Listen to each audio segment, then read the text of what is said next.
Hampton Creek is a company that so many people have been excited about, and now they're facing some serious allegations. The SEC is involved, the DOJ is involved, they're accused of buying their own product off the shelves. When do you say it's time for new leadership? Let me flip this question around. There was a Bloomberg article recently. The reporter believed Ali Partovi, an ex-employee, who bought some stock, then accused the company of giving false information. I would have bought Ali's stock. The company offered to buy his stock. If he thought he was defrauded, why didn't he sell the stock back and not lose a penny? He could have gotten his money back and gone away. Mark Benioff is an investor. He didn't feel defrauded. His wife's on the board. Lynn's on the board. She looked at the details. Now, maybe there's other stuff we'll discover, and I can't say what else I'll discover. I personally went and talked to Ali. He didn't have one credible allegation. He suggested talk to these 3 other people. I went and talked to those 3 other people. So do the allegations bother you? Do they concern you? Look, first, every company, anytime they have employees who leave, have allegations. Sometimes, probably 20, 30% of the time, they're right. 70, 80% of the time, they're just bitterness. We look into them whenever it's serious.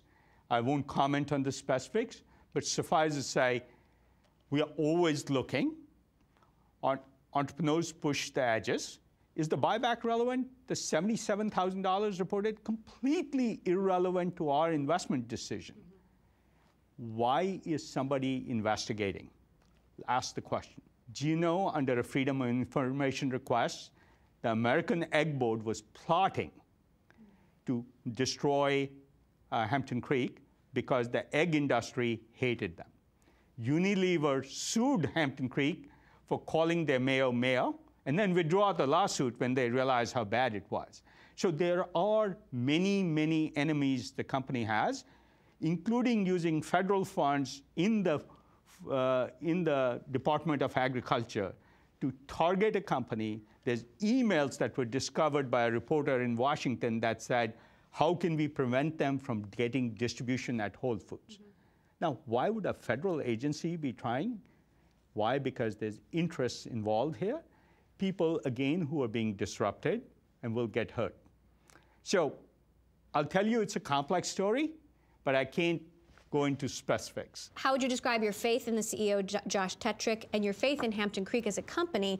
Do you still think this will be a winner in your portfolio? Do you still think this company can transform the food chain as we know it? Hampton Creek has already done a lot to change the food chain. They brought sensitivity into the fact that all male chicks, when they're born, are crushed live in hoppers. It's just horrific. He's changing that practice, bringing visibility to it. Caged hens, he's bringing visibility to it. Are they making a difference? Absolutely. Even if they're not successful, they will have made a difference by bringing visibility to these real issues that the egg industry is trying to distract from. As far as the CEO is concerned, we normally talk to his team and see, do the team support the CEO? When they don't, we have to have a conversation with the CEO. Do CEOs make mistakes? Absolutely. Do we make mistakes? Absolutely. It's a constant evaluation process.